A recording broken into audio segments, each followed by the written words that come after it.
Hiya! For today's video ay sasama naman namin kayo sa pinakamalapit na Jollibee dito sa amin sa countryside. After 2 weeks nga po ng pagpasok ng aking anak na si Harry Boy ay nagkaroon po agad ng award. At para sa reward nga po niya ay dadalhin namin siya sa Jollibee. Ito po palang nakikita nyo ay mga power station daw po iyan. And yes, may Jollibee po kami dito sa countryside at 50 minutes away lang po ito sa aming bahay. So halos same lang din po dahil sa Slough ang pinakamalapit na Jollibee po sa amin ay Reading. At 30 minutes away lang po yun sa amin at dagdagan lang naman ng konting oras. So ito na po ang inyong online pamangkin na excited kumain dito sa Jollibee dahil paborito niya po ang Chicken Joy at gravy dito. Kaya naman po kahit napakamahal ay talaga naman pong dinadala namin palagi sa Jollibee ang Harry Boy. At dahil first time lang namin pumunta dito ay hindi pa namin alam kung saan ba kami magpapark. Kaya naman din dinrap lang po kami ni Tatay Oni at siya na lang po ang naghanap ng parking. Sakto yan, pagdating na dito ay naka-order na ako at ready na ang pagkain. Gutom na din kasi yun. Dito nga po palang pinakamalapit na Jollibee sa amin sa Jollibee Nottingham. Dati nung palipat kami dito sabi sa amin, naku mapapalayo na kayo sa Jollibee.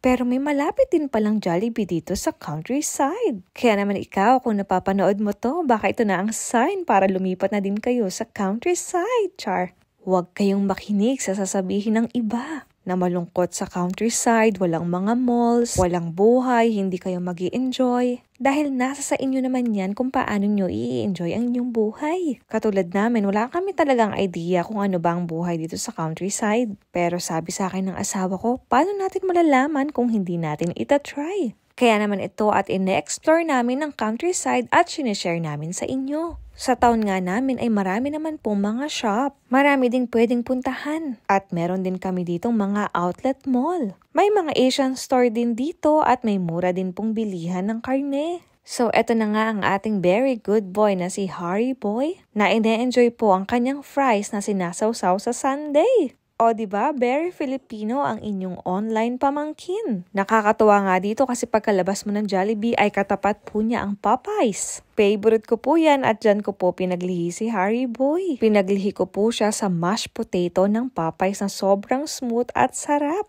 At ayan na nga po ang Tatay Oni na kasama na ulit sa video. At dahil nga po reward ito ng Harry Boy itong pagpasyal namin ay nagpapabili po siya ng mga books. Hindi nyo kaya, mahilig na pong magbasa ng books ang Harry Boy. At nakasale nga po sa bookshop na ito, 342 po, kaya naman 3 books po ang binili ng Harry Boy. At ito nga po ang binili niya, Charlie and the Chocolate Factory. Itong joke book po dahil gusto daw po niya maging comedian kagaya ni Jokay.